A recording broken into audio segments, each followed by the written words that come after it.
కిరణ్ గారు. రమణాయుడు గారు, గతంలో నివార్ తుఫాన్ వచ్చినప్పుడు పవన్ కళ్యాణ్ గారు 2 జిల్లాల్లో పర్యటన చేసి ఆయన నష్టపరిహారం 30,000 ఇవ్వాలి ఎకరానికి అని చెప్పి డిమాండ్ చేశారు. కనీసం జగన్మోహన్ రెడ్డి గారికి ఆ రోజున రైతులంటే పట్ల కనీసం 5,000 రూపాయలు కూడా ఇచ్చిన పరిస్థితి కాదు. ఈ రోజు రోడ్డు మీద వచ్చేసి ఆల్రెడీ ప్రభుత్వం చేస్తున్న పనుల్ని ఆయన నేను వచ్చి అడిగాను కాబట్టి ప్రభుత్వం చేసింది అనే విధంగా ఆయన ఒక డ్రామా ఏదైతే క్రియేట్ చేస్తా ఉన్నారో అవన్నీ అవసరం లేదు. ప్రభుత్వానికి ఈ రోజున కూటమి ప్రభుత్వానికి పవన్ కళ్యాణ్ గారికి, చంద్రబాబు నాయుడు గారికి, మోదీ గారికి రాష్ట్ర ప్రజల మీద ప్రేమ ఉంది. ఖచ్చితంగా రైతులను ఆదుకుంటారు, కేంద్రం ఆదుకుంటది, రాష్ట్ర ప్రభుత్వం ఆదుకుంటది. అదే విధంగా ఇందాక 3 కేసుల గురించి మాట్లాడారు కదా, దాన్ని కంక్లూడ్ చేస్తాం అన్నమాట. కోడికత్తి విషయంలో 5 సంవత్సరాలు జగన్మోహన్ రెడ్డి గారు అధికారంలో ఉన్నారు, ఏం తేల్లా.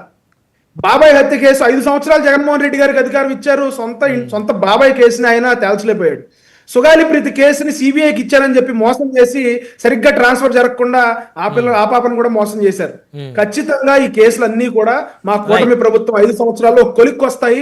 జగన్మోహన్ రెడ్డి గారిని మాత్రం ఎప్పుడు కోర్టు పిలిచినా కోడికత్తి కేసులో ఎన్ఐఏ కోర్టులో హాజరు కామని చెప్పి నేనైతే రిక్వెస్ట్ చేస్తా ఉన్నాను. ఓకే, హాజరు అవుతారు, ఎందుకంటే ఆయన తప్పు చేయలేదు అనే నమ్మకం వారికి ఉంది కాబట్టి ఖచ్చితంగా హాజరు అవుతారని ఆశిద్దాం మనం. ఏమండి శేఖర్ రెడ్డి గారు, అవుతారు కదా?